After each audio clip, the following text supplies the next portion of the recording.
Yes, sir. What's up, guys? Yes. This DJ will kick the floor in 3, 2, 1. On the troll.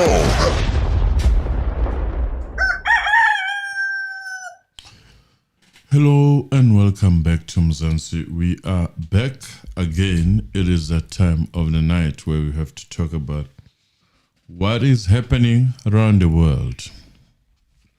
Not around the world, in South Africa right now, currently. Yes, it's basically in South Africa. Sorry about that. Oh my God, a lot is going on. A lot is going on, you guys. Hi, welcome back to the Mzansi Reality YouTube channel. Thank you so much for joining us here again for another video. There's a lot going on in Mzansi.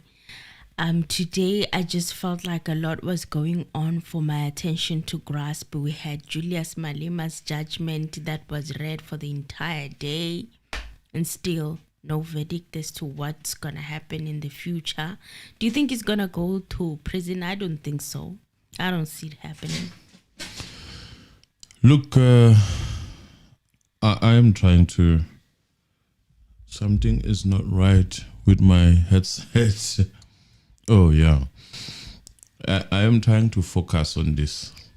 I think our focus is being taken away from where it's supposed to be. Yes. There's a lot going on. For one reason or another.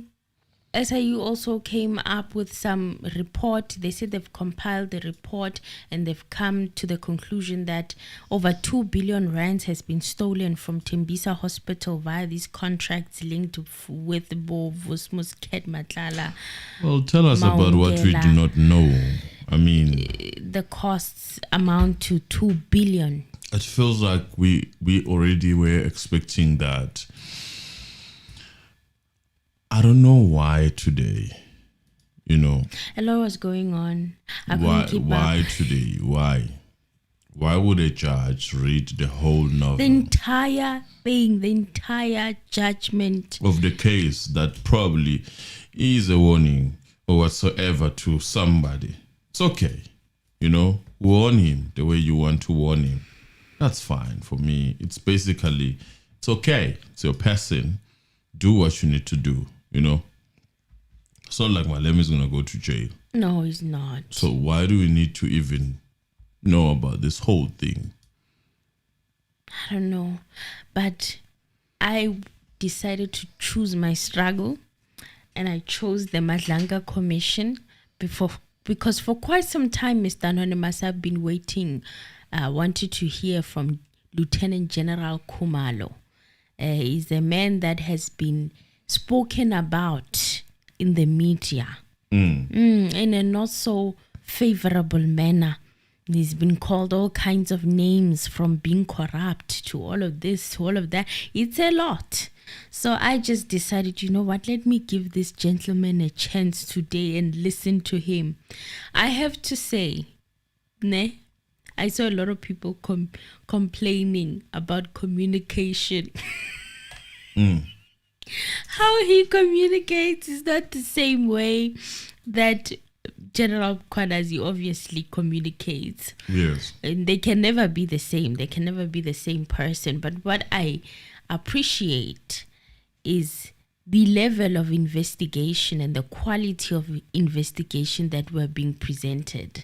I remember him at some point later on during the commission.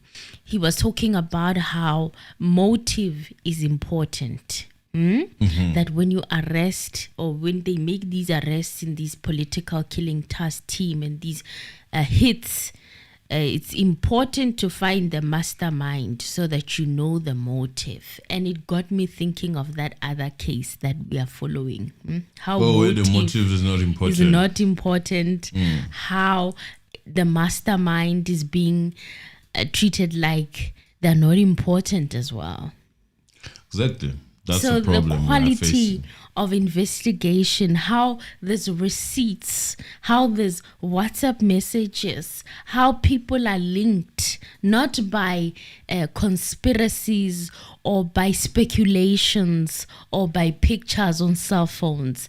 actual communication that is happening between these people via WhatsApp messages. You understand what I'm saying? Oh, well, like, you only get that when you include police from Mkwana's camp. So it's I appreciate that. I appreciate. But maybe this is gonna not make it going on a easier for wild people who goose are chase. comparing. That you Yes. can compare rice and pap. You can't do that.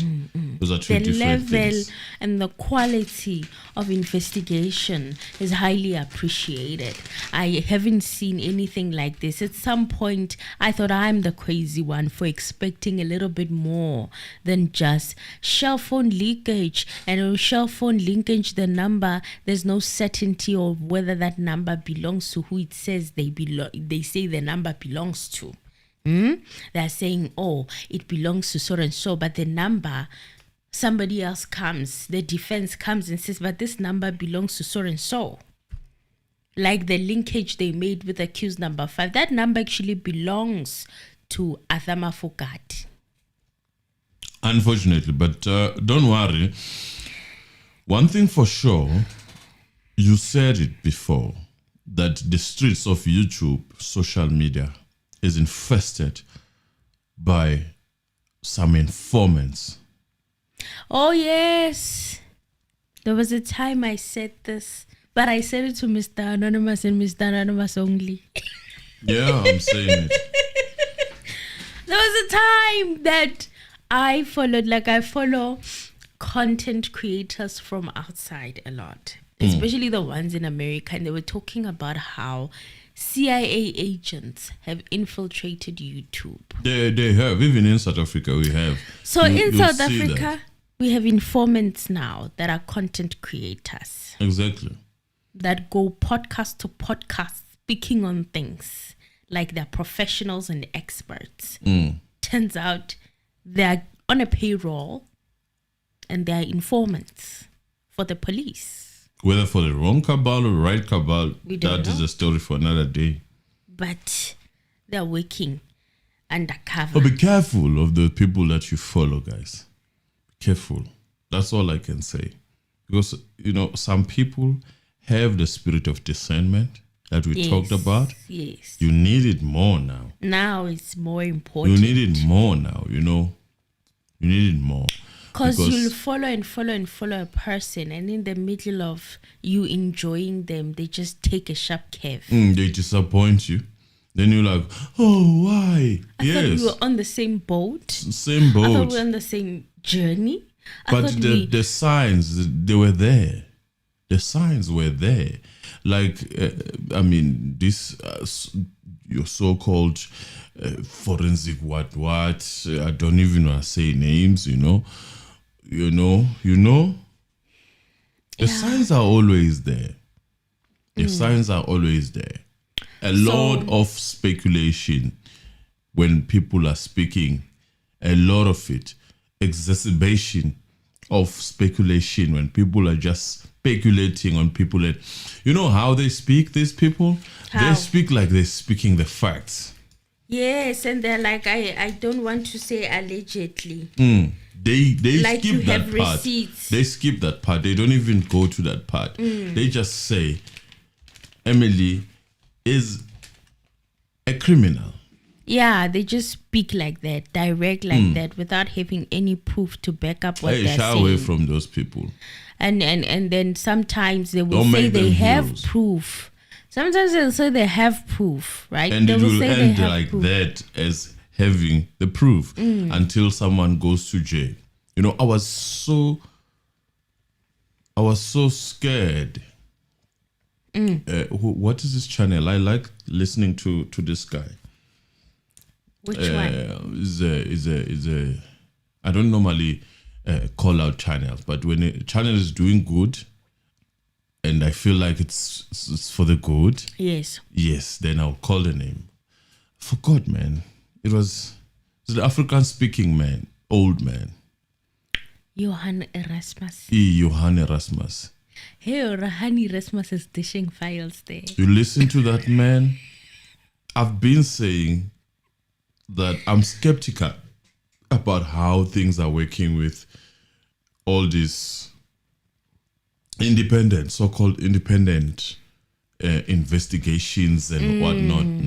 But if you go there and listen to that man dishing it out, how certain people who have been trusted by you guys, none other than you, are linked to, in fact, how they link to the so-called those independent organizations. I don't want to call names, but you can go and listen there. Then you'll understand why, when it comes to these things, we are skeptical. And we've been talking about them, but we didn't have a link, you know. And then people are saying, no, there is a link. No, I need to go and watch. I haven't watched in quite some time. I think I have maybe 2 weeks. I need to fully go in. There's history. There's history.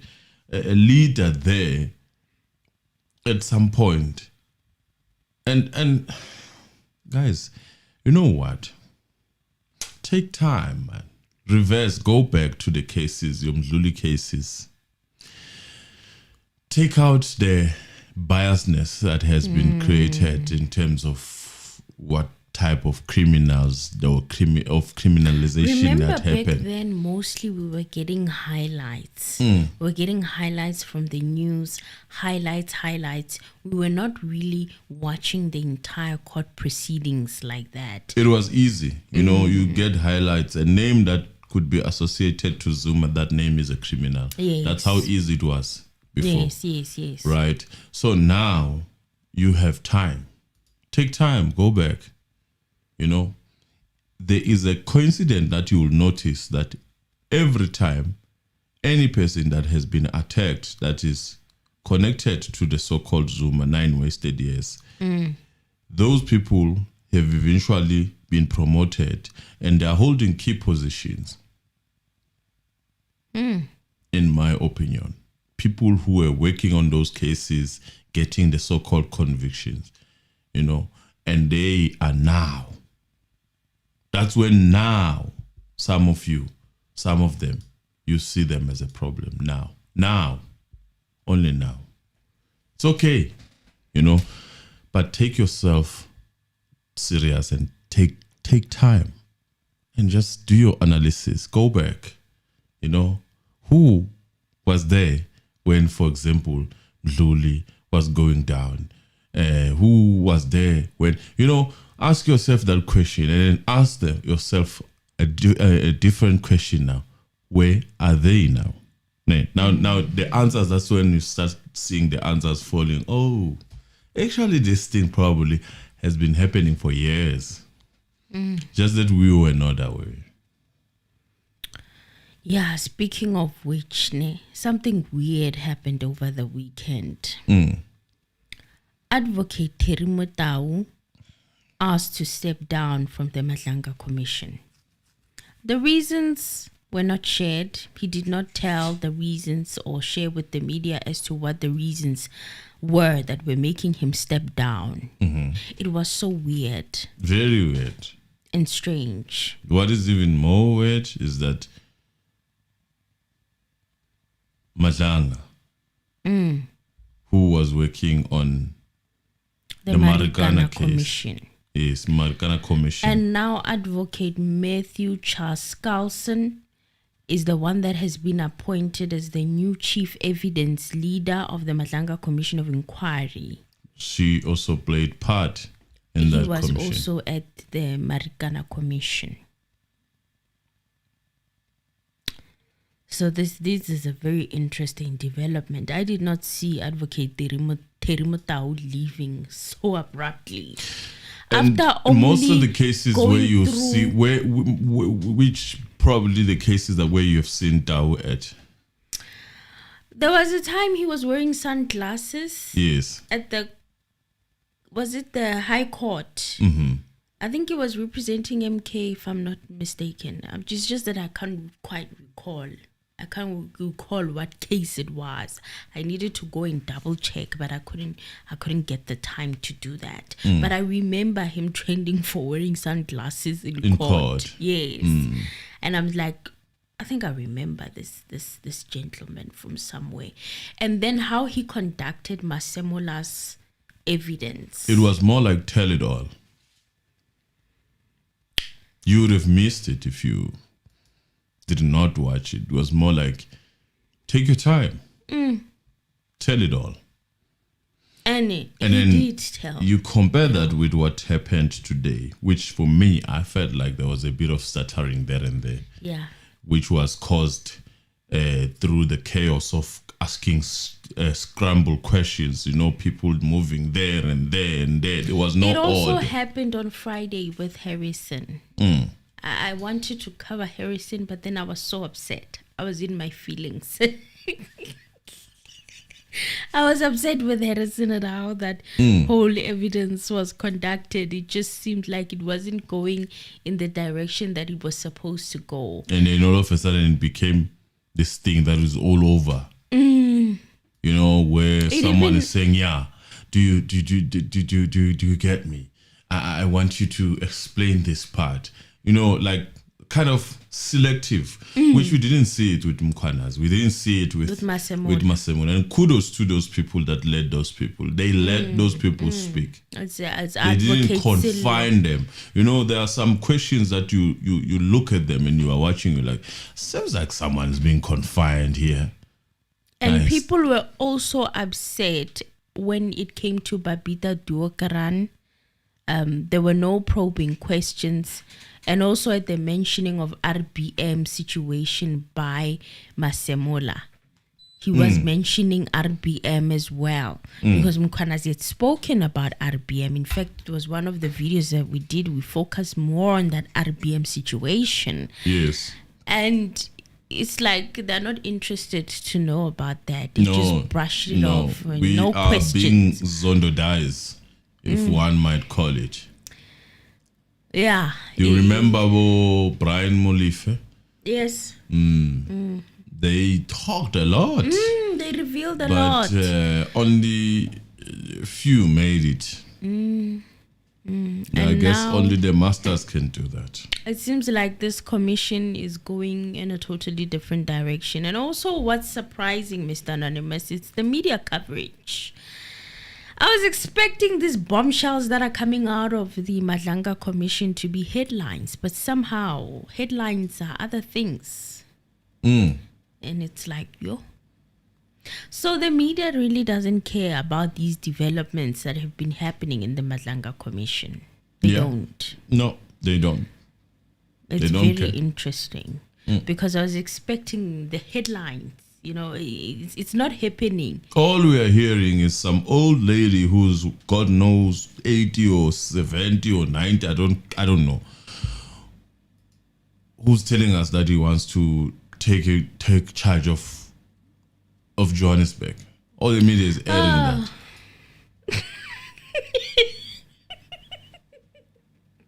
Hi. So another thing that I wanted to mention. It was very weird on Friday after Advocate Harrison's testimony at Madlanga Commission when Commissioner Madlanga announced that General Kumalo would be testifying on Monday. It was so strange. I could not talk about this because usually with all these witnesses that have been coming, except from Mkwanas, because it was the writings were on the wall that he was going to be the first one. But then to make an announcement where the lead investigator of this whole situation is going to be appearing and testifying on Monday, and you put it there for the cameras, and I'm like, okay, what about safety? What about all of those things? Like, why are you mentioning it in front of the cameras like that? I was like, yo, is it safe? Is it safe to do that? But then he went through his evidence today. Everything was fine, or it looked fine. So, yeah, but I was kind of worried about this, that why would Judge Mazlanga do that? I mean, it's unusual. I guess there are things that are going to be unusual, but they will look usual eventually. Get used to it. So yeah, Lieutenant General Kumalo said that he introduced an effective management style within crime intelligence. This was at the beginning of him giving his testimony in the morning. He talked about a lot of things. He also went through his CV, but let's play that clip, Mr. Anonymous, where he's talking about how he introduced this effective management style within crime intelligence. But before all of this, I his see you statement was sent me a 78 link. pages. Yeah. They are divided into separate links. So we're only gonna play like the voice recording because I couldn't make notes. A lot was said today. Okay. So he had like his statement. They had shared that it's 78 pages long. And Lieutenant General, he's a Divisional Commissioner of Crime Intelligence, and he's been the Divisional Commissioner of Crime Intelligence since the 1st of December 2022. And he's also the project manager or the project leader of the Political Killings Task Team, and he was succeeded Major General Ramotswele, and he retired on the 30th of September in 2018. So from 2018, he had been working as the project manager as well as the project leader of the Political Killings Task Team. Yes. So also he was calling himself a project coordinator for the Political Killings Task Team, and this has been happening since July 2018. So at some point later on, I remember Madlanga was asking whether he's now a coordinator or a leader. Which one is it? But he said that Is that relevant though? it's one position. He just Is that relevant based on the fact that yes, it's been part of those two positions? Is that relevant? I don't know. Maybe. I mean, we are focusing on grammar, spelling. Okay. Point South taken. Africans are just slow. We just have problems here. Point taken. Yeah, he did clarify that he's been project coordinator since July 2018, and he's also said that he was going to be focusing on the role of criminal cartels and the role that they played in the disbandment of the Political Killings Task Team. Did you find the clip, Mr. Nana? Yeah, I did. Let me see if it's gonna play.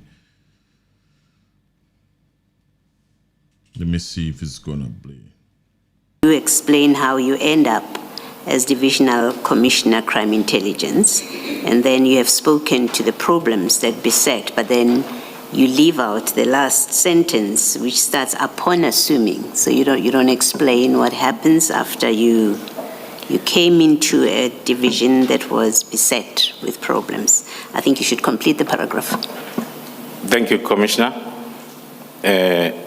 To complete my paragraph 17, I am submitting that in the division, I introduced a management style that has since proven effective, resulting in enhanced stability, more especially at management level, and also in the improved status of compliance with various policies, as well as the cessation of resources and crime intelligence methodologies abuse.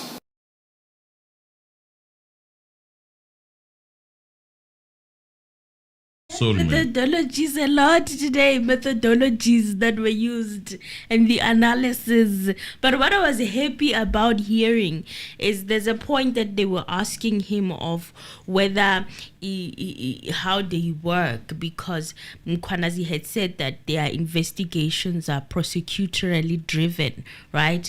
But he came in and said, we actually analyze, right? We like to keep it within SAPS first before we involve other stakeholders, which means they make sure that due diligence is done coming from SAPS side, and they compile all the evidence that is necessary and required before taking it to the prosecutors. And by the quality and level of testimony that was given by Advocate Harrison on Friday, I can say that NPA has a lot of problems and issues. I can confirm that from hearing her testimony. I was not happy at all. I did not have faith. In fact, to me, she sounded like Shamila Batoy. You know how Shamila Batoy sounds when she's... Yeah, it sounds like they gave you an answer, but no answer at all. On the fence. All of the answers are on the fence. On the fence, it's not making a total commitment to anything. And it's just worrying. It's just worrying that should you put your faith on the NPA...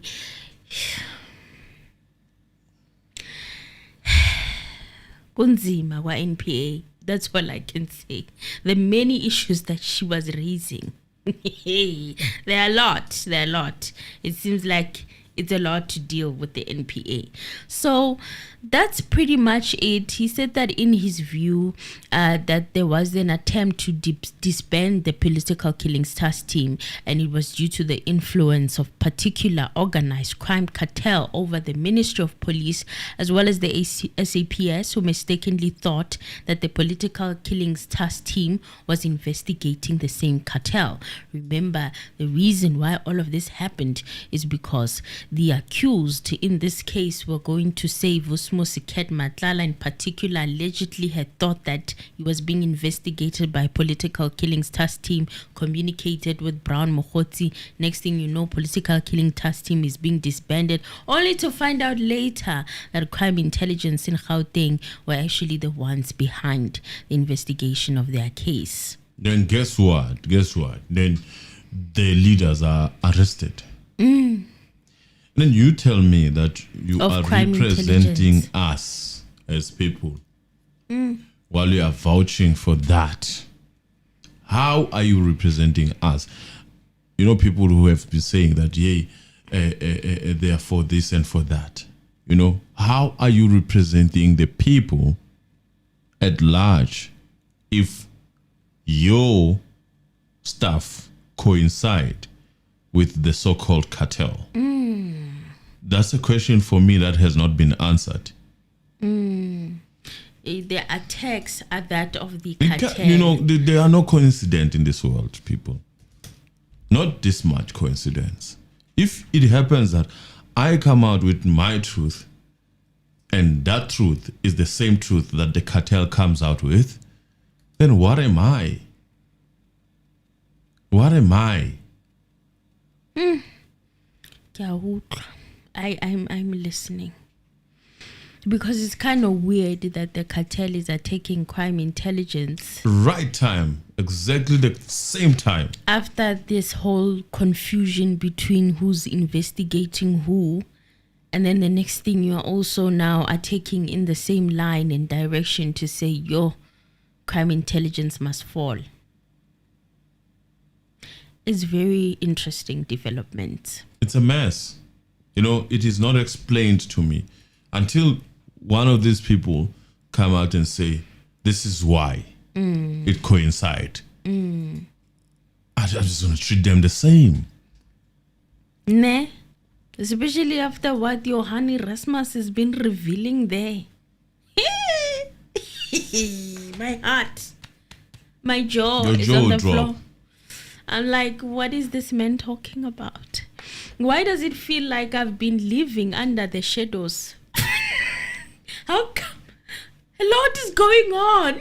A lot is going on. We're busy going live. We're busy sleeping. We're busy doing our jobs. A lot is going on in the country. Okay, that's all I'm going to say. So, Lieutenant General Dumisani Khumalo also said that he would like to refrain from disclosing certain details publicly at the Madlanga Commission to ensure protection of crime intelligence operations and the safety of informants. He might as well have just done that. He might as well, ne? You know? But he didn't reveal much. I'm just saying it's pointless. It's pointless. This is South Africa, I mean. This is South Africa. That's all I can say. This is just South Africa. I mean, come on, man. He said it might compromise the investigation. There's a clip regarding that as well, Mr. Anonymous. I don't know if you would be kind enough to play it for our That's number people. 2. Yes, it's number 2. I will do so. It's a difficult situation because I phoned Gerald Kumalo. I said, Gerald Kumalo, this is a request I received from Gerald. Gerald Kumalo just It's a laughed and he different said, clip. well, don't worry. The general is not. but that's the one that That is written number 2. let me Let me double check here on let my me do it again. Let me do it again. Sorry guys about that. To make sure that I play you very No, you can leave it. It's fine. yes. I think you can leave it. I put the wrong clip. Sorry, you guys. Let's move on. So he said that it happens as well, that if investigations reach a point where they are concluded, and he joined the SAPS in 1991. So as a constable, and he has served for 34 years. That's a long time, both on operational and managerial levels. He has long service medals to show for this. So it seems like he's one who would say a top performer because he's been getting medals.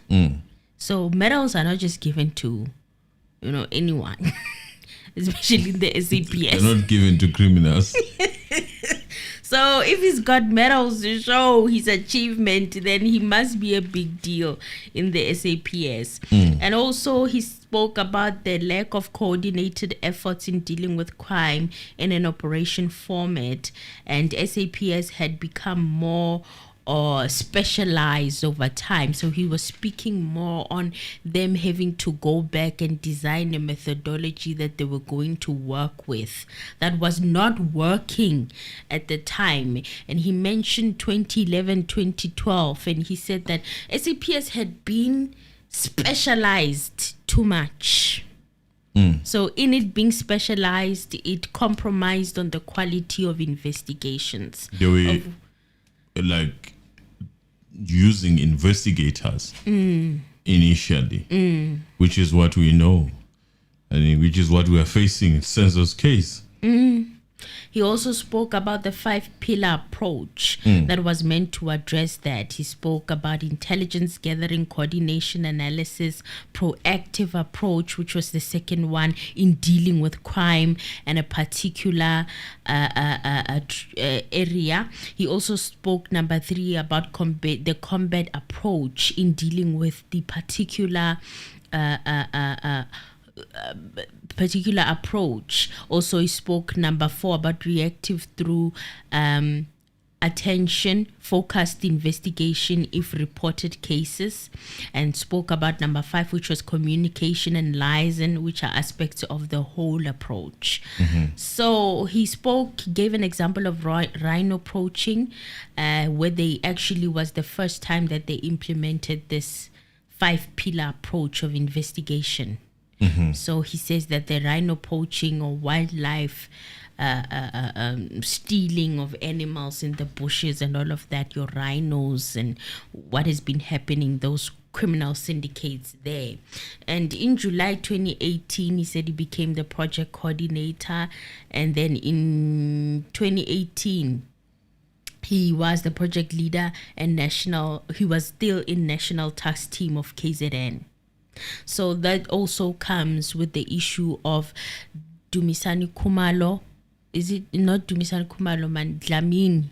Constable Dlamini, who was arrested, whom Fadel Adams went to prison to take a video of him speaking on his arrest. He was saying that he's wrongfully arrested, and he was accusing General Kumalo of being the one who put him there. And the reason why he said this was because it seems like 2018 is when Cindy Somagaga passed on, And the investigations have been happening since 2018. So because General Khumalo had been a part of crime intelligence in KZN in 2018, now they are accusing him as well. So General Kumalo is saying that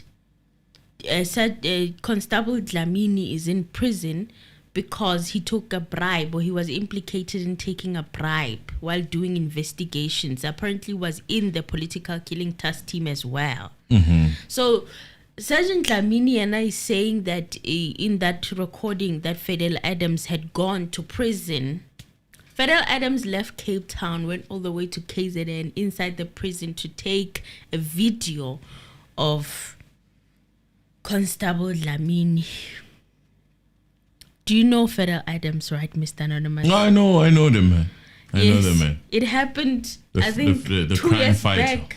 It happened, I think, 1 or 2 years back, before he went and opened those cases, though, at the Cape Town and Orlando. So he took the recording, and in that recording, Dlamini is saying that he's wrongfully arrested. He was arrested. He's the one who actually did the investigations and found out who actually took Sindiso Makaqa's life. Now, Mkwanazi had briefly spoken on it in his testimony, and he said that General Khumalo will come and talk more on it. But General Khumalo also shared like the surface of things. He's saying that he's convicted. He's implicated in a bribery along with his brother into this case. They took a bribe while conducting investigations on Sindiso Makaqa's case, allegedly. That's But what they're he in said. prison. They are in aren't prison.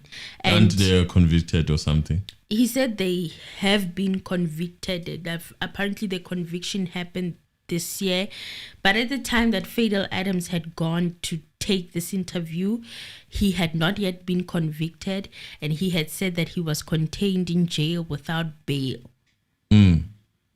So what makes everything like the accusations to go to Khumalo is because he was heading crime intelligence in KZN around the same period. So it basically has nothing to do with this man. He arrested him Yeah. for defeating the ends of justice. He's accusing him of having taken a bribe. Yeah. Remember Did how the case stick though? it did stick, because this year got a conviction. So, okay. Remember how even I remember getting requests on the channel. People were saying, please cover Sindiso Makaqa's case. It was not moving. Nothing was happening. Yeah. It was moving very slowly at a snail pace Yeah. until now recently. Recordings were out, affidavits were out. There's a hitman who confessed. They didn't pay the hitman what they told him that they were going to pay him. A lot is happening with Sindiso Makaqa's case, and the mastermind has been found. Yeah. There's an implicated of a mayor and I think a councillor as well. And their trial is still ongoing. Ongoing.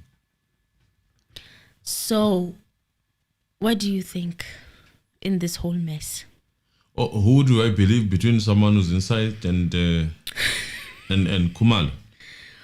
If you were to pick a side, If I was to pick a side, definitely I would pick the side of people who are fighting for crime. I would definitely pick that side. It's not a question for me. You know, I know police can be criminals. Indeed, police can be criminals. I know that. It's okay. But I would choose to pick a side that has demonstrated with proof in most cases that there's something happening in South Africa. I would pick that side. Anyone who talks about everything without the proof, well, that person he needs to do more research. I would say. You see, even Bondans, the reason why they are believable, they don't have everything. But when the what do you call this? The system that was loading when it was needed more. AVL. It sort of affirmed the story that they were telling us. That's why we believe Bondans. A lot of things that they did not even have at the time when they were testifying. They came and affirmed. Now, this is where this whole thing of General Kumalo being corrupt stems from. I think, for me, in my experience of following on social media, that's where it stemmed from. That, he wrongfully arrested that sergeant and colonel, put him in jail for a crime he did not commit. Don't you feel like the goal keeps on changing? And then when that didn't The quite come goalposts. together, then it was corruption now. Yes. He bought a building using crime intelligence funds. It keeps on changing. Like, even the people that are accused. It's Khumalo, if not Khumalo, it's Mkhwanazi. And then Mkhwanazi is actually a bit scary. Let's move away from that. You know, it seems as if they are not sticking. You know, no one comes and say, here's the proof. You know, we Maybe only it's have... still early days. Maybe they're going to No, there are no produce it. early days. I can tell you that. You know, people are angry. People are saying they are going to release. They've been going. You know, they have been going. I mean, going, I know it's past and present and continuous, yes. But they're still going. I mean, I know it's present and continuous. They've been going. Well, there's also that Fort Hare matter. The Fort Hare issue. Remember, we briefly covered it around the time when AKA's case was going on. Political Killings Task Team was also responsible for uncovering what was going on there. A driver of the Vice Chancellor who was he was killed in cold blood, and turns out some of the hitmen were coming from KZN. The trial is still ongoing because it's encapsulated with corruption. So a lot is going on with that Fort Hare case. And he said that this was also part of the testing ground of their methodology, their 5-pillar approach. They also applied it when it came to this case.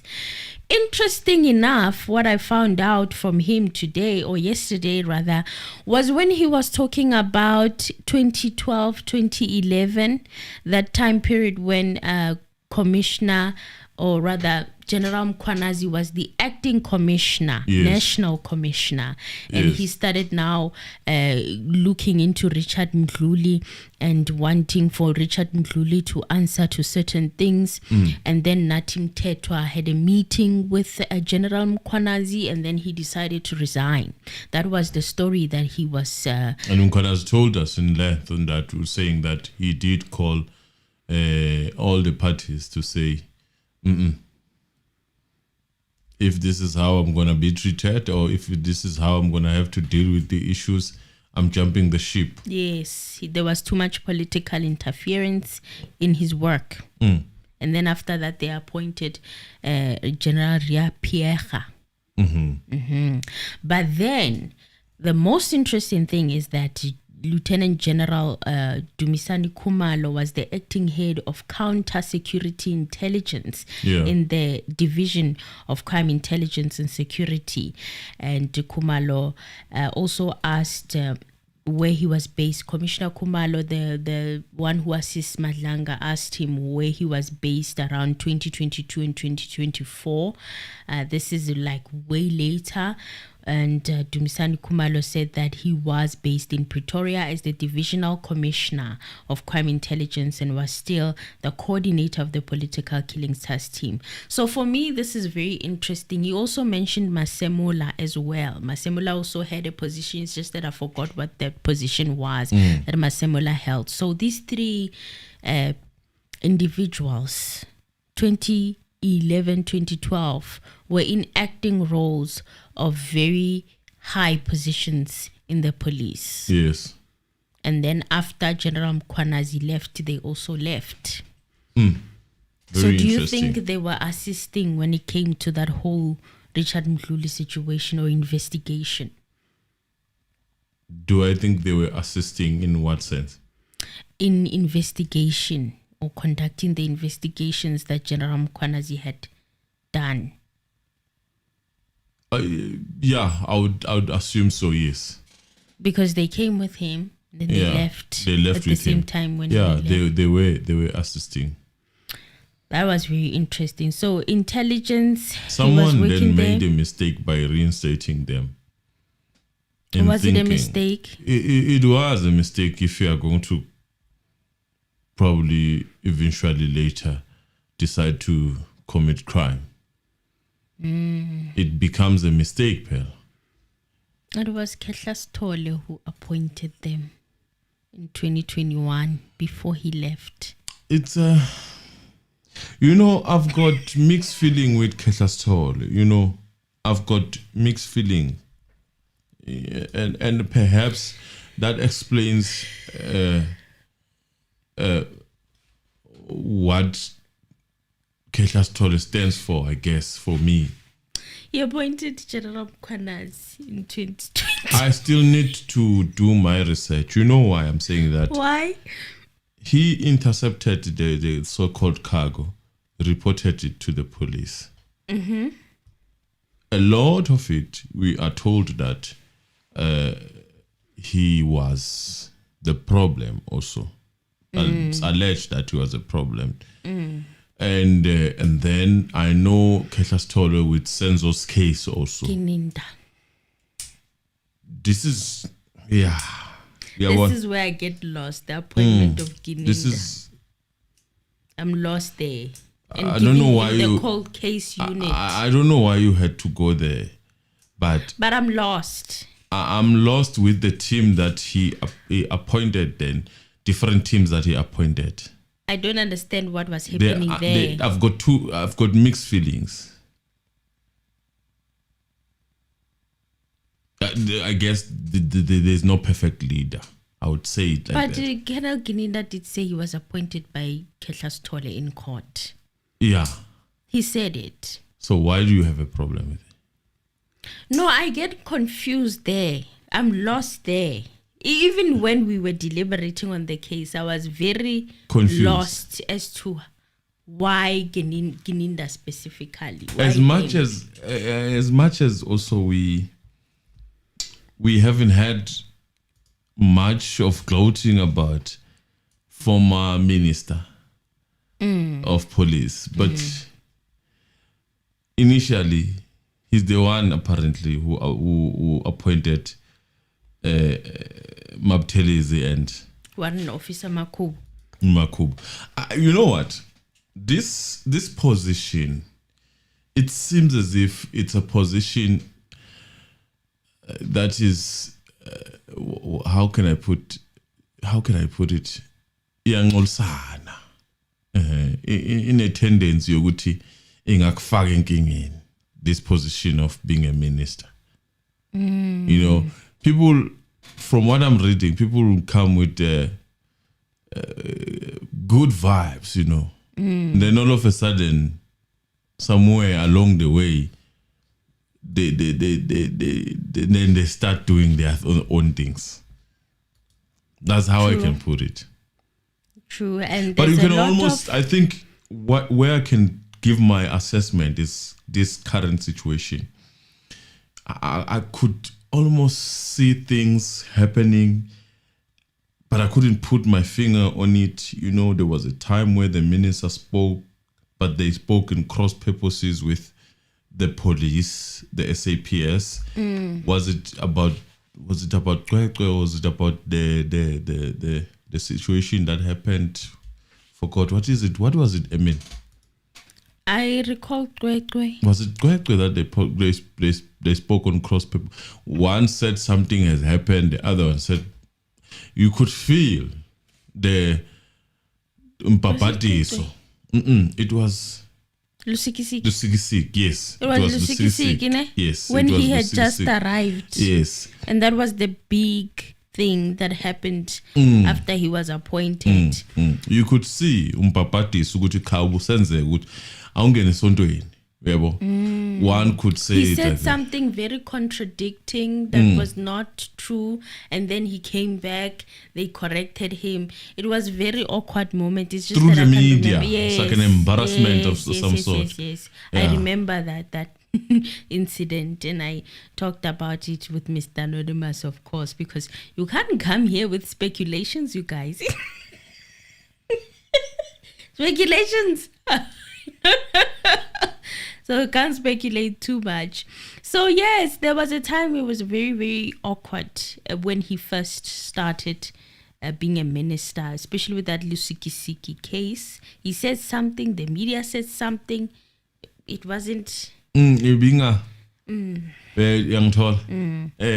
And also, you could feel, like for me, I could feel where Umkhwanazi bekechana nocele, in my opinion. Through that AKA situation, Yeah, it was very I'm still not awkward at there. ease with it. Like the way it happened, it didn't look good. It was very awkward because Mkhwanazi had come and said those people are not the right people while they were still looking and searching for them. So we assumed that maybe he doesn't want to give it away to the people that he's looking for them, or the police are looking for them. Next thing you know, at night, 10 o'clock, the minister is then Has traveled, KZN, yes. and Mkhwanazi has now taken a 360 and he's saying arrests have been made. It was very awkward. We talked about it in this channel. And then at the court itself, the first appearance, AKA's father walking past the minister, shaking General Mkhwanazi's hand. It was so awkward. It was very awkward. I didn't know what to deliberate there. It was just one awkward yeah, it was an awkward situation. situation. So also he spoke about cleaning up, or attempts of cleaning up General Khumalo around the time of 2011, 2012, while he was the acting head of security intelligence, counter security intelligence. He said that there was mismanagement happening and misuse of resources and methodologies within the SAPS. In other words, corruption was happening. And people were targeted through the SAPS. And he said that Mkhwanazi left, he resigned, but they were asking him this question. I think it was Commissioner Madlanga was asking him that Mkhwanazi had said that he resigned, but then you are saying something else, that he was pushed out. Let's use the names. This thing of commission takes time. Let's use names. Madlanga. Mazlanga, yes. So he was saying that Mkhwanazi had shared that he resigned, and you are saying that he was actually pushed out. Well, I like, General, I've never, before you say anything, I don't understand for the life of me how these judges are judges at some point. You know, I feel like before you become a judge, you need to be an analyst, just a bit, be able to analyze. Why? You know why I'm saying that? Why? Mkhwanazi described the situation. He described the situation, and he said that, for example, he said that yes, he resigned, but it was because of the circumstances. He didn't say I just resigned because I was happy. He talked about the circumstances that pushed him, where there was infiltration, where he was told how to do his job, alleging to that. And then when Kumalo comes and say he was removed, and then you question that. The working conditions were made so unbearable that he couldn't do his work. As a result, he had to resign. That's why. This is the same judge who was probing Masemula on the basis of being ethical. He was supposed to do the right thing. Do the right thing. Yes. That was But really Masemura- interesting. That was interesting. Masemula, if you look at it, if you are analyzing, Masemula was afraid of the situation that happened in 2011. Now that you look back into it. If you compare these things, they are similar. Because he spoke, it can be very career limiting. Yeah, you they know. are And similar. people decide to just brush that over to act and pretend like they don't know what he's talking about. They're like, oh, he's the national commissioner. Doesn't he know that he has the power? He doesn't Where know were how they to when use they the resigned power. in 2011? I don't know. Where were they, those people? Did they say anything? Definitely not. They were busy tweeting, lying on their backs, or doing something, right? Or making babies. Okay. Yes, Paka, Mr. No, but South Africans, man, we I don't understand how we are. So yes, he was saying it can be very career limiting. And I'm like, I understand that working in South Africa And is let like me tell that. you things that you don't. You know how peaceful it is to remove these people? There will be no noise, no media, no nothing. Yes. It's like they're just withdrawn. You know, it's like taking a player off. Remember how Ketlas Tole was removed like overnight, just like that? It was so weird. You know, these are same people who did not question Mogoeng taking 4 months leave. What did he do? What is going on? Even Mogoeng left. And then Office big so decisions weird. were taken during that time. They never questioned that. Did they? We're not made like that. Nobody has ever went back to revisit why at a crucial time when Mogoeng was about to retire took 4 months that eventually took him to his retirement. Basically, that's an early adjournment. Yes. Yes. So Madlanga now at some part he asked if the political killings task team got approval from the minister to assist, if they got approval, because General Kumalo was speaking about how they work and how they work with the minister. They don't get mandates of how they do their daily activities from the minister. So Madlanga now was asking whether they got this instruction for the political killings task team to leave KZN and come and assist GCIS with the investigations of Abu Matlala and Abu Katie Mulefe, this side. And he was saying, he wanted to know if the minister was supposed to prove or was supposed to get approval. They were supposed to get approval from the minister for that. And General Khumalo said no, because that's an operational matter. It's an operational matter. They don't get those instructions from the minister.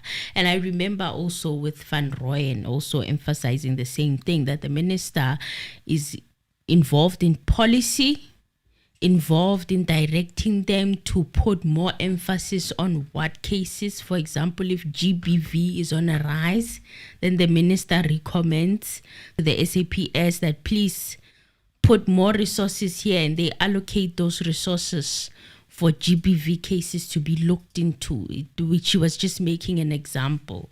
As for the daily operational activities, who's investigating who, what, where, how is it being investigated, who is being transferred from here to here, that really is not the minister's business. That is why census case is messed up like this. Because the minister overstepped. Yes. I can confidently say that, yes, the minister overstepped there. It was a lot. He was the one speaking on the case most of the time. We don't even know the initial investigators of this case, except for the ones who've come to testify at court, Bomusia, Mtetwa. The rest we don't know. The lead investigator, 2014, we don't know who that was. We don't know. They probably needed glasses. They couldn't see a bullet. Now, he went on to speak about the other cases that they had done. I was shocked to find out that there were fake attempted murders and intimidation cases happening in 2018. He said the surge of these cases was unnatural. It was not something that they were used to seeing while working in these political cases. He said they increased the number of cases, these fake attempted murders and intimidations that were done by councillors and municipality workers. He gave an example of one who tried to burn themselves in a house, but he burned the house and burned 3 or 4 of his children with his wife, but he escaped. So the way he planned this thing, he forgot this man his just family wanted to kill his wife. That's it. Let's and put his it like that. children. He wanted to kill his wife and his children. He was just tired. And he just said, you know what, I can say that it was a hit that was done on me, and then I can get myself blue lights. Hey, politiki.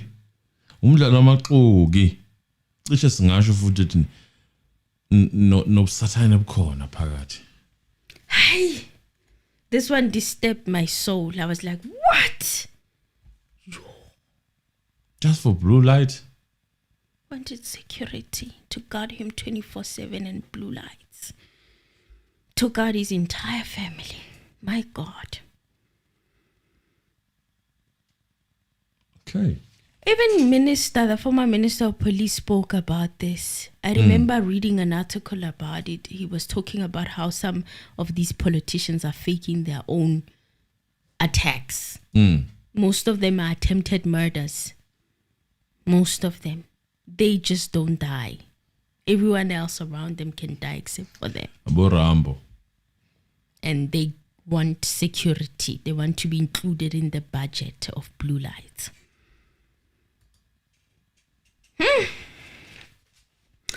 What else had happened? Yeah, Lieutenant General Kumalo also said that the political killings testing mandate was extended in March 2024 to include the killings of traditional leaders in KZN.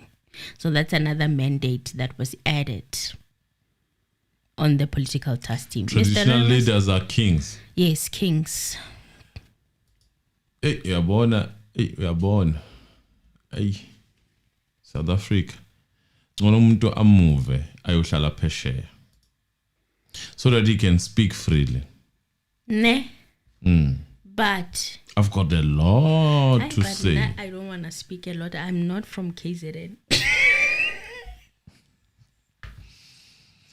But it's okay, Emil. So too, so teen.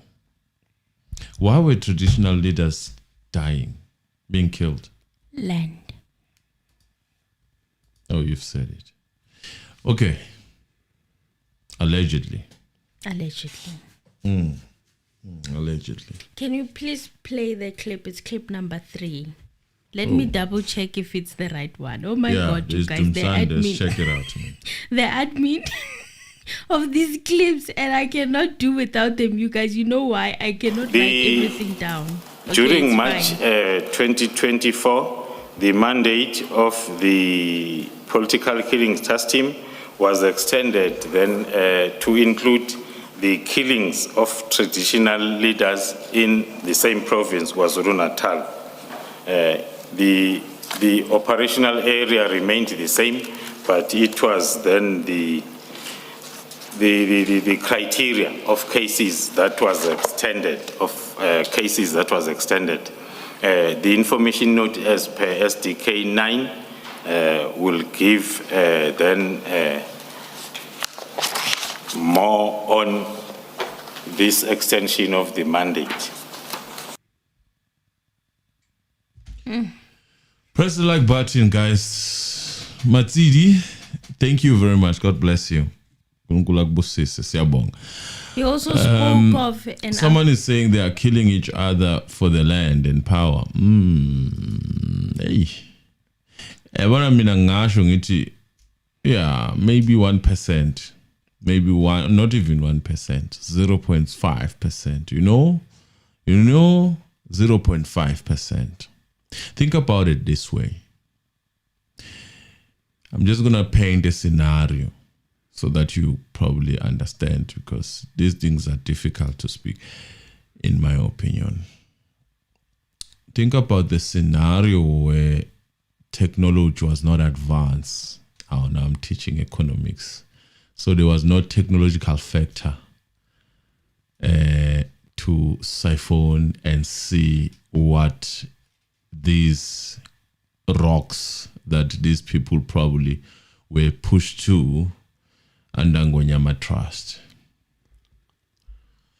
And then time flies. You have segregated these people to a place with 3% or 2% or whatsoever that you can think of.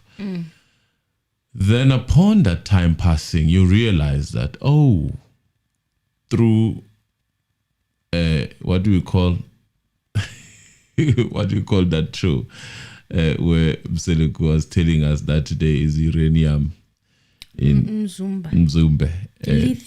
Lithium, sorry. Talking about lithium. Yes. And then you realize that, actually, under those rocks, there are things. And things that could be of value for money-hungry people. So what is the way forward? Because these kings, these people probably are going to refuse to move. Let me leave it at that. And all is alleged. Okay, again. There was also where he spoke about AfriForum making their work difficult. He spoke about when they were making investigations into this particular councillor's murder, right? And he said that AfriForum wanted to hire their own private investigators. So the municipality was asking, why you are hiring your own private investigator when they are available for your usage coming from the state? So AfriForum did not trust the investigators from the state. And he said that that was comparable to defeating the ends of justice, obstructing the political killings task team from doing their work. But now the case is completely investigated, so they're done with the case. And also, he spoke about the critics, this criticism that has been coming, more especially from the media.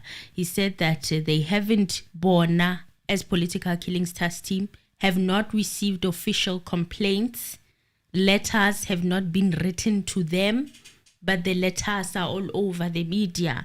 They're complaining via the media is what he's saying. And he cracked me up when he say, we saw them coming thick and fast.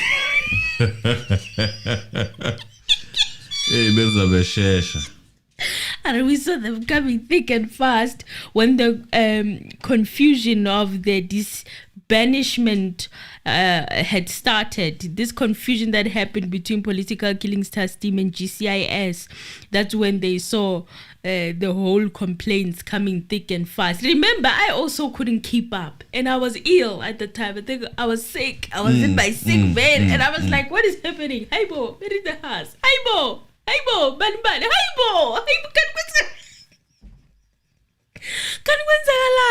why you guys were not speaking about this political killing task team being so bad all this time? Now you want to speak now when they've just grabbed this huge. What is going on? I couldn't keep up. So he was saying they were coming thick and fast, and I felt that I was like, yeah, that's how they were hitting me as well. I couldn't keep up. I'm sorry.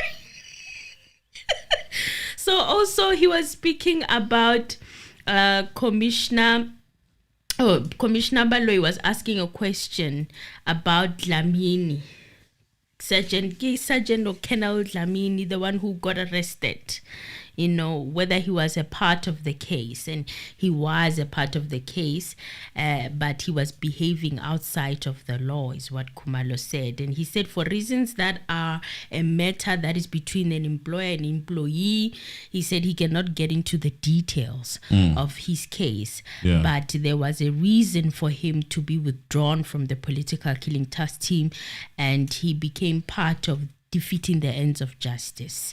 So he left it at that. That was the end of that. So Messi number 2. So when you follow these people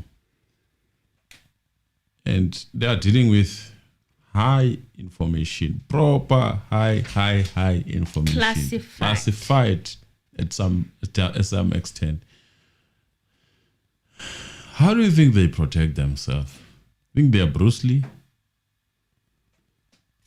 They are able to just more one clear kung fu that a bullet would dodge them, or they would actually cut the bullet in between, like those movies.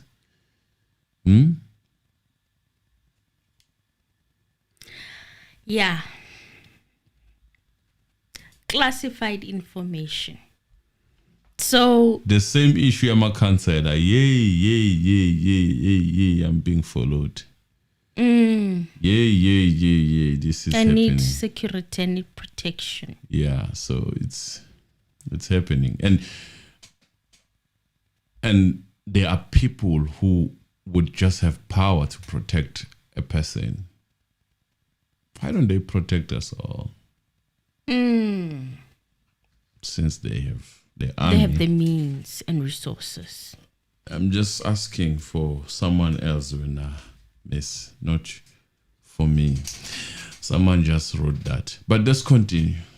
Well, General Kumalo also said that the political killings task team is not addressing murder cases in the traditional way that was used by SAPS. He added that the first phase of investigation focuses on determining and confirming the motive rather than immediately finding the killer. There's a clip on that, Mr. Anonymous, number 4, that I would like for you to play for the family so that they hear it from the horse's mouth.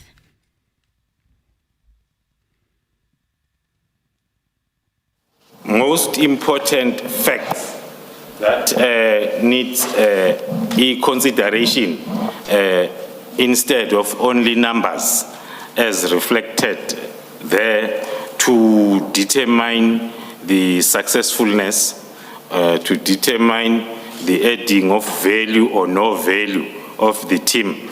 There are other aspects, the aspects that needs to be looked at. The team is not addressing murder cases the traditional way as it is done within SAPS currently. Where someone is killed, you go out and look for the killer, and then you try to link that killer with the evidence that you have in your possession, and then you consider as successful investigation. As the team is approaching these investigations using the analysis-led as well as the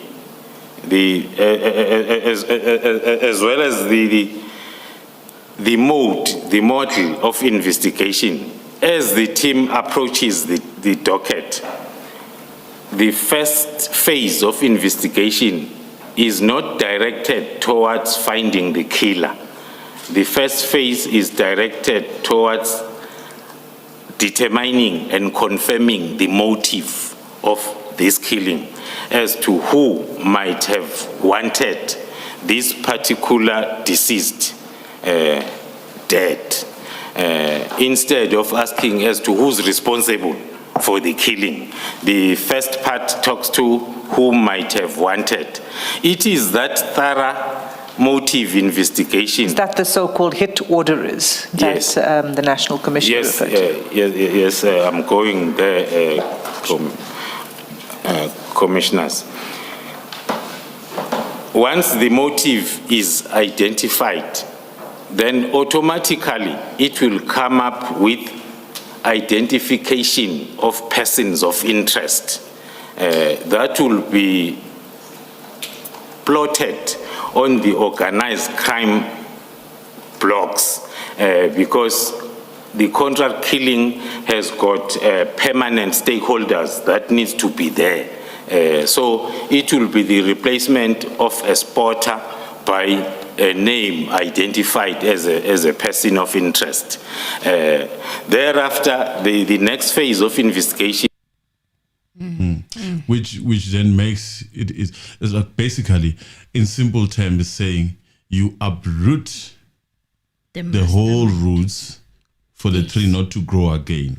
So you can compare that with accused number 5, for example, who was alleged to, or not alleged, who killed people for what, political reason? Yes. Was the person that he was killing for ever arrested, for example? No. Those are things that are being asked. So that the snake same thing is might happening with repeat, Senzo's case. yes. The same thing is happening with Senzo's case where the mastermind is left out. How do you know the motive without the mastermind? You need to uproot the order of this hit. It's very important because if they get away with it, they're going to do it again and again and again and again. And the more they do it, the more it becomes easier. Yes. So these people, this team, we need it here in Senzo's case. Yes. They must remove the cold room. Yeah. Oh, sorry, man. I meant... Not the cold room.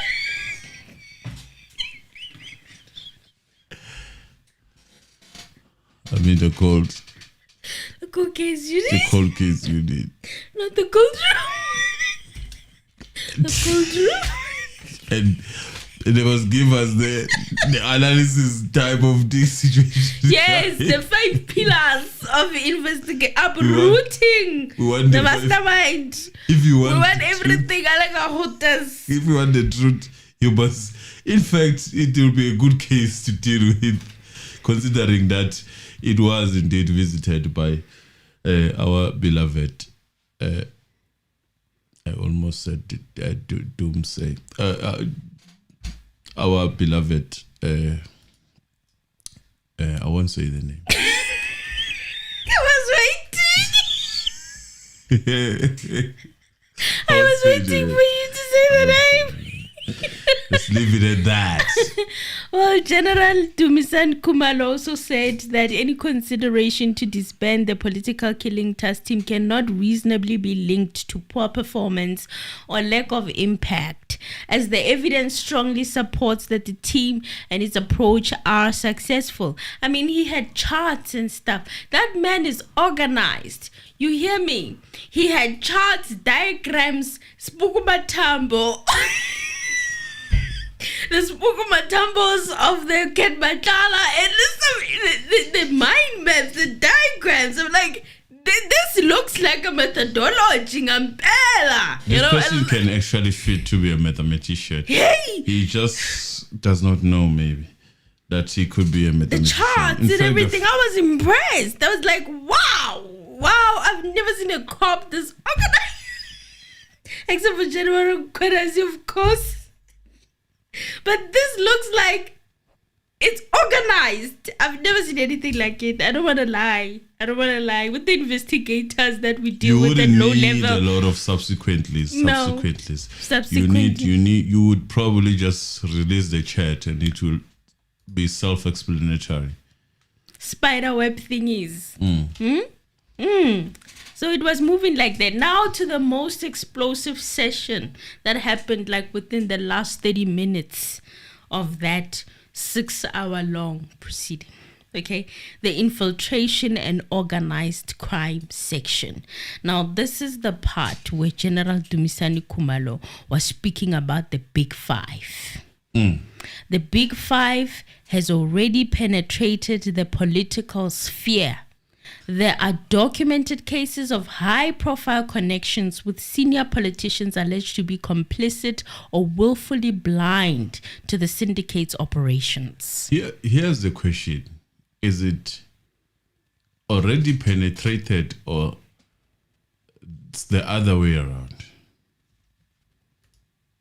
If you listen to some of these people who are from the so-called exile, the explanation is totally different as to how we landed in this situation of having this substance that troubles us in our souls. The explanation is totally different. Now, here's the question for you. And honestly, would you say it's the other way around, or it is the other way around, as Dumsani puts it, the cartel penetrating the other side? The syndicate. The syndicate. Or we are still dealing with foot soldiers? My guess, we're still dealing with foot soldiers. The syndicate is much bigger. The other way around then. It's much bigger. It's much, much bigger. And it has people we would never think are there. That's my opinion. Please play clip number 6. Sidlala my record. Thank you, Mr. DJ. See, DJ, it's difficult. Moving on to the political and social connections. The Big Five has already penetrated the political sphere, and there are documented cases of high-profile connections in the political arena. Senior politicians alleged to be complicit and/or willfully blind to the syndicate operations. On General, you say it's one of their hallmark features that they've penetrated the political sphere. Is this unique to the Big Five, this penetration into the political spheres? It is a normal characteristic of a cartel, but then this cartel being under investigation, there are already documented cases that are talking to that. Thank you. Then in paragraph 61, you deal with the criminal activities. You've already given us a sense of this from your description of commodities. So if you could just summarize paragraph 61. Thank you, Commissioners. The list under paragraph 61 from point 1 up to point 5, they talk to the areas of specialization for this cartel that I've touched on. The only maybe ones that I can still refer to, it's the fraud and financial crimes, with specific reference there to money laundering, because as we move on, we will see that it's either prior to you being at a particular level of the cartel, you must have some sort of a business person stature, so as then the financial crimes, including money laundering, can then be possible as part of the process of the syndicate. About businessmen. You must be a businessman. Banning of a businessman, when you ask them what type of business are you doing, we don't really know. But yeah, we have a lot of them in South Africa. Have you built a business from scratch? People who only came here for business.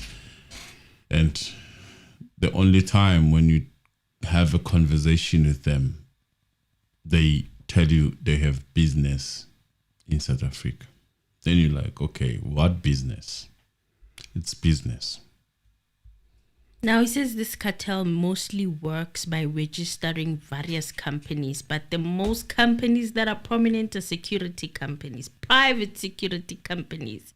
And he says he thinks it's because of they are able to access firearms. That's the most important thing in a sort of like a legal manner way, instead of getting the illegal ones in the dark market. And he also said that there was internal reach and also this dual citizenship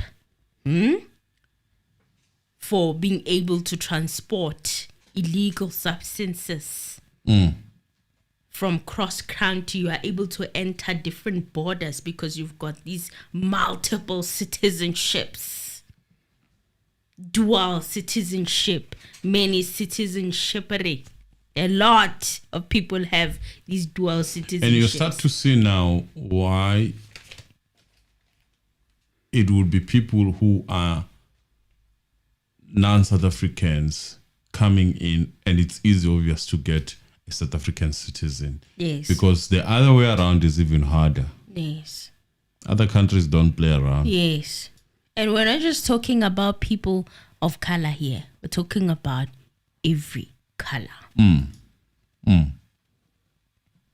So also, he said that the cartel operates much like a normal employment structure, with members receiving regular income for financial stability.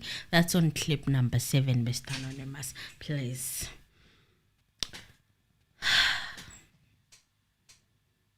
This is tea. It's a lot. It's happening.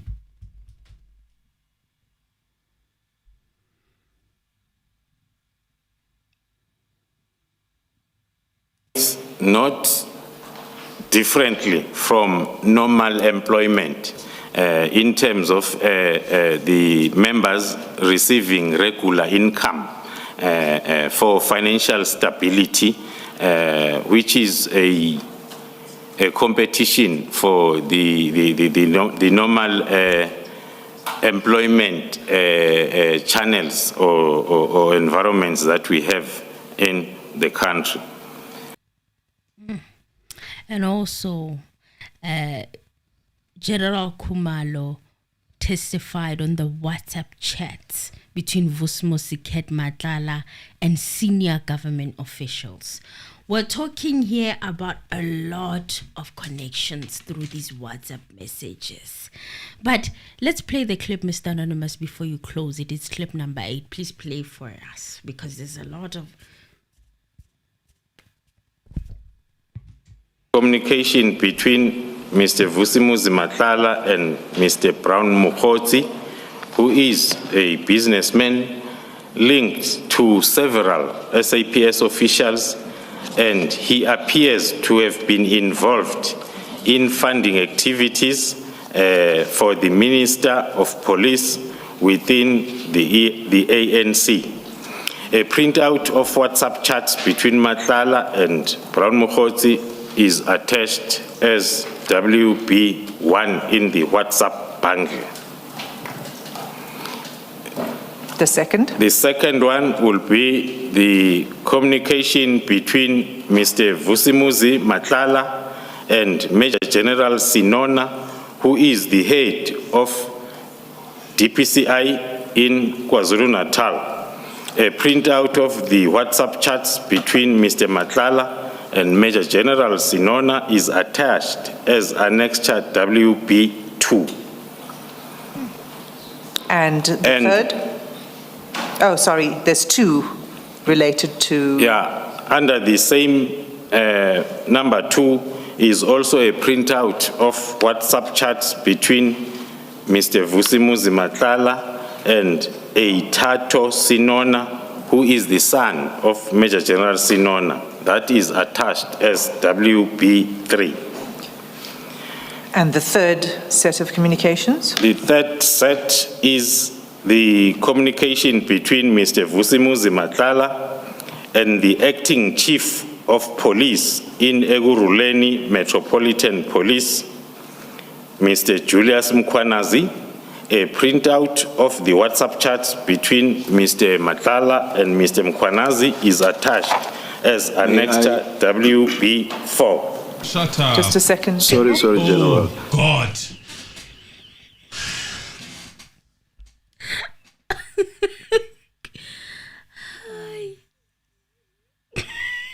Is that the end of the clip? It is. Obvious. Okay, there's more connections. Number 5, Kate Matlala and Kelvin Raffat. Kelvin Raffat is an interesting case. General Kumalo described him as an academic commentator linked to several high-ranking SAPS officials. He's been on SABC, Newsroom, all this mainstream media commentating on crime. He's a crime expert. He's been going podcast to podcast, educating people about crime. There was a time on this other podcast, just that I can't really remember which exactly it is because he's been on so many, where he was talking about a kidnapping that had happened of a young woman. They took them all the way from Johannesburg to Cape Town. And this was the mafia. I think it was the Nigerian mafia. And they had said to the family of this girl child, who was working as a bartender, by the way, in Johannesburg, and somehow was taken to Cape Town, and they were demanding that for her to be released, they needed to pay 100,000 rands. His family or her family needed to pay these people 100,000 rands. And he spoke about how he made a phone call. He said he made a phone call to a certain somebody and the girl was released.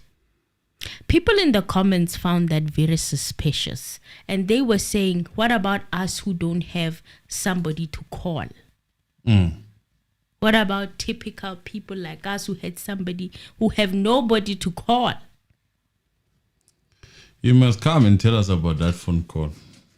Another thing is that with the case of Jerry Bushokga, the missing tenderpreneur from Pretoria, who is alleged to have been kidnapped by Vusmusiket Matlala. It's an allegation. His body, nobody knows where he's at, and he was sick. The thing about his kidnapping is that it happened it's been almost a year now since he's been kidnapped, and he was suffering from a chronic medical condition. And they were busy. I'm sure you guys saw the footage. They were torturing his family, sending them footage of him getting tortured and beaten. Oh my God. So now, here's the interesting thing. Kelvin Raffat was helping the family in this case. He was saying, after making a call of a girl, then he was found.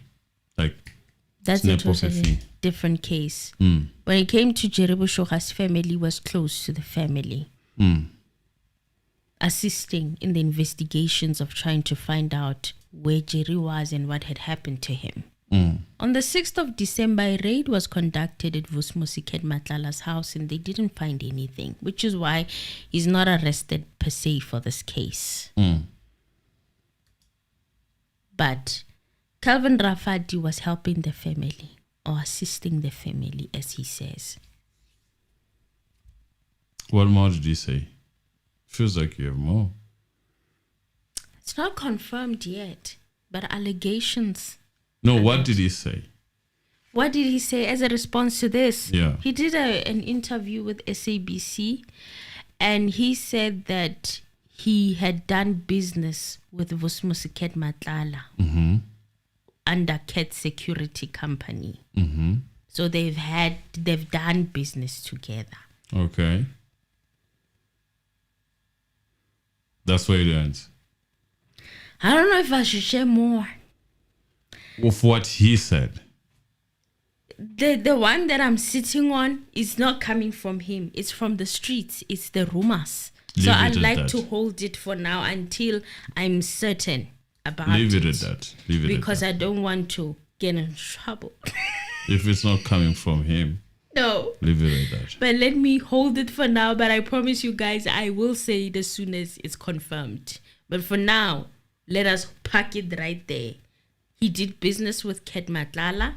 He was assisting the family with Jerry Bushokga. The family of Jerry Bushokga was looking for their son, and he was there investigating or saying that he was helping. And he had done business with Ket Matlala. So what happens when you find out that the person that you did business with is, like, people are suspecting that it's them, right, that are behind the kidnapping? What happens? Well, let's continue. We Who do don't you have choose? answers. We Who do you don't choose side with? anybody. We And then continue. another connection is with Kat and Suleiman Karim, linked to SAPS officials. So there was a mention of a message saying that it was from an unknown number. They explained it to be some type of a glitch that happens with the system that they use to draw these WhatsApp messages. So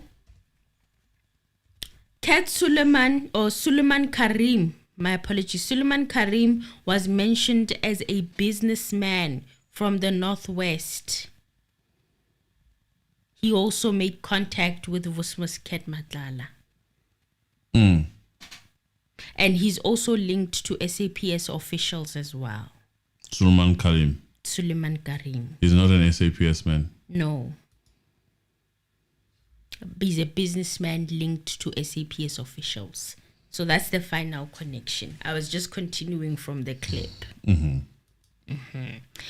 Also, General Khumalo says that he has a separate or a spreadsheet that extracts metadata from the WhatsApp chat files to indicate which messages were forwarded and which were sent. He added that there are no forwarded messages in the chats between Matlala, Julius Mkwanazi, and Tato Sinona. That's clip number 9, Mr. Anonymous. Let us hear what he had to say. Does he I think explain that's the issue final one. of 2 hours? Which 2 hours plus 2 hours? There are no phone calls. So, no. There are no phone calls yet. The phone call evidence has not yet been presented. So we'll hear about the plus 2 hours when such evidence is presented. This is just WhatsApp messages. As a message from an unknown caller. That is what the commission system is doing.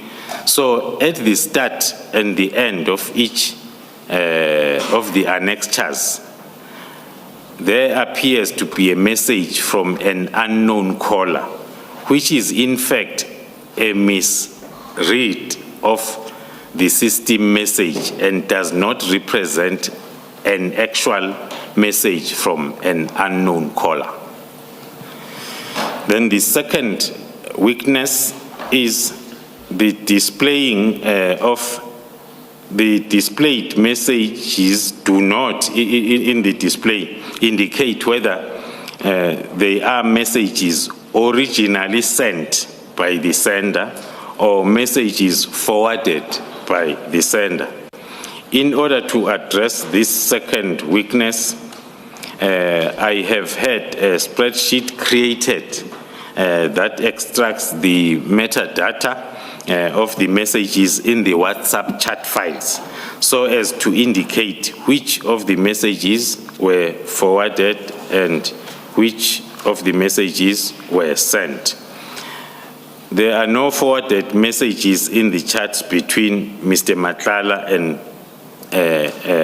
Mr. Julius Mkwanazi and also Tato Sinona. As I continue. Thank you. And those spreadsheets are attached as SDK 11, SDK 12, SDK 13, and SDK 14. Is that correct? That is correct. So Tato Sinona is the child or the son of General Sinona, who was the head of Hawks at KZN.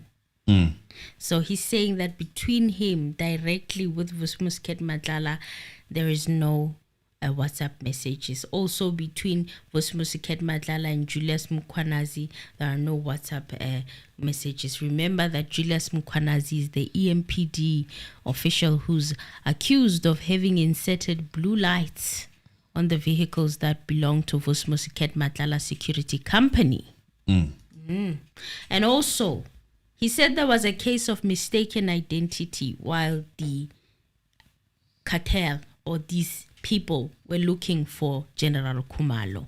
They confused him with Brigadier Mbuso Khumalo. So they went after the brigadier, thinking that it was him. The 10.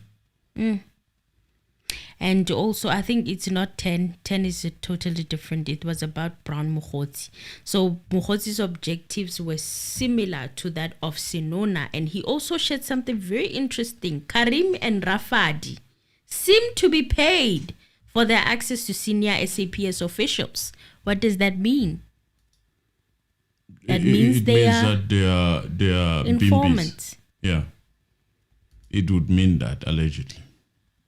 And the ability to advance the same goals as those pursued by Mr. Mkhotsi, and also to link SAPS documents to Mr. Matlala. So Mr. Matlala's unlawful influence over SAPS relationship is unfit, and Mr. Mkhwanazi, which involves the abuse of EMPD resources.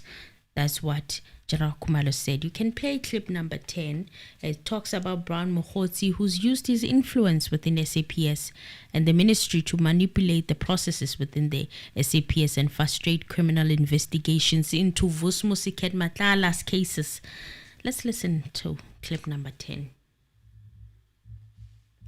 Related to the African National Congress events, and in particular for the benefit of delegates of such event who are apparently linked to the Minister Mkhunu through the Chief of Staff, Mr. Nkabinde, in the office of the Minister. Then number 2, in return, Mr. Mukhotsi uses his influence within the SAPS and the ministry to manipulate SAPS processes so as to frustrate criminal investigations into Mr. Vusimuzi Matlala. Also leaks highly confidential or classified information of the SAPS to Mr. Matlala. Also coordinates the payments from the SAPS to the Medicare 24 Tshwane District, a company owned by Mr. Matlala, which unlawfully procured a contract from SAPS worth 360 million. And number 4, Rand. You left out Rand. Yeah. 360 million rands. Oh, you left out rand. It could be dollars. Yeah, could be dollars. It reminds me of my English teacher in primary school.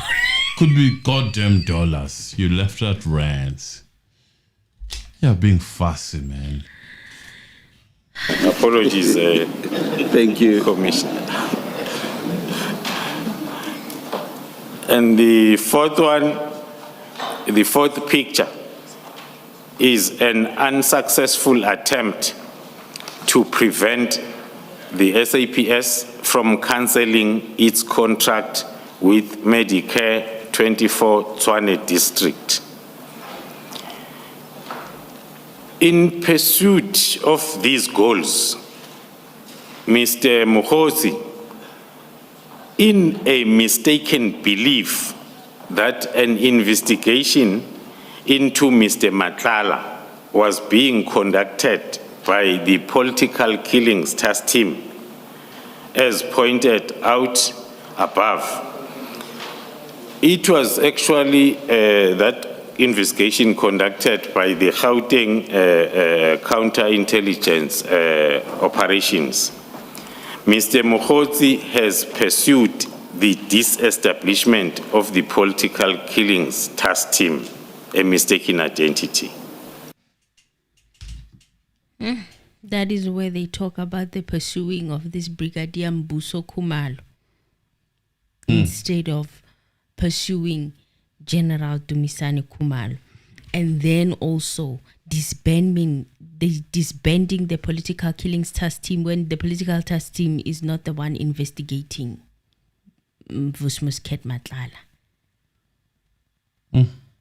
So General Kumalo also said that the chats demonstrate at the very least that organized crime has managed to infiltrate SAPS and EMPD at the highest level. That's clip number 11, which is the final one. Guys, it's insane. What has been unpacked here?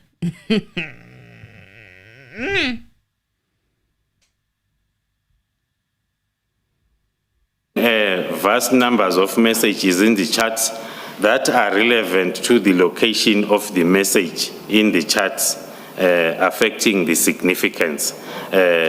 In the circumstances, I've been advised that it will be more helpful to simply take the commission through the chats message by message in oral evidence rather than to try or attempt to extract a more detailed summary of the chat into this statement. What the chats demonstrate at the very least is that organized crime has managed to infiltrate the SAPS and the EMPD at the very highest level. I will be South Africa. But I'm glad that these people have been revealed, or they've rather revealed themselves because they pushed a little bit too hard. They pushed a bit too hard.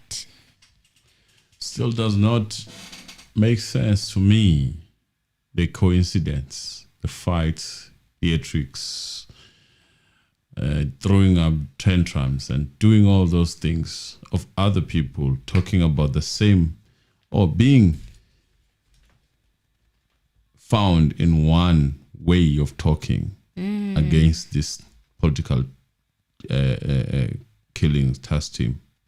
It does not explain how on earth, unless you say to me there's a link between the people who started the fight with this team immediately when they went to the media and everyone who's fighting it, then I would accept that.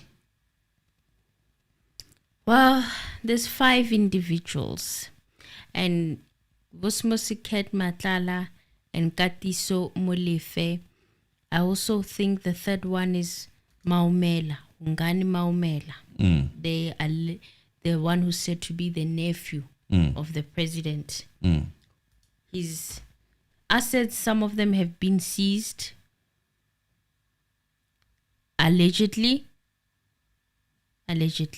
They've been seized, but he hasn't yet been arrested. And Khumalo said that they have identified these particular 5 individuals, and 2 of them he's also identified, or they've also identified the political task team, but they're not going to say them at the commission. These last 2. He said that they are part of a cartel that has allegedly penetrated the political sphere. The Big 5 cartel, as he terms it, is alleged to have syndicates operating under it. He said now this cartel is operating throughout the country. It has headquarters in Gauteng. He was also talking about how they've made Eastern Cape the center of their movement. Yes, they pass through the Eastern Cape to reach the Western Cape. To reach the Western Cape, to reach KZN as well. So General Kumalo said that prominent figures such as Vusumusiket Matlala and Katiso Molefe have been identified as members of this Big Five cartel, and the Big Five has already penetrated the political sphere.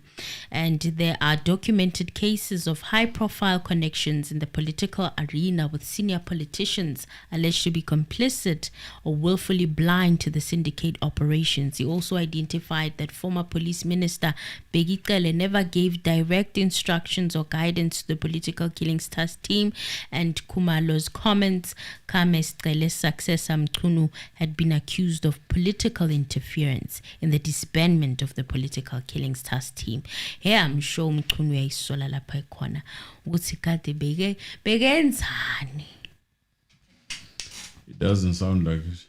It doesn't sound like it. Benzani vali political killings task team. The like button, guys, please.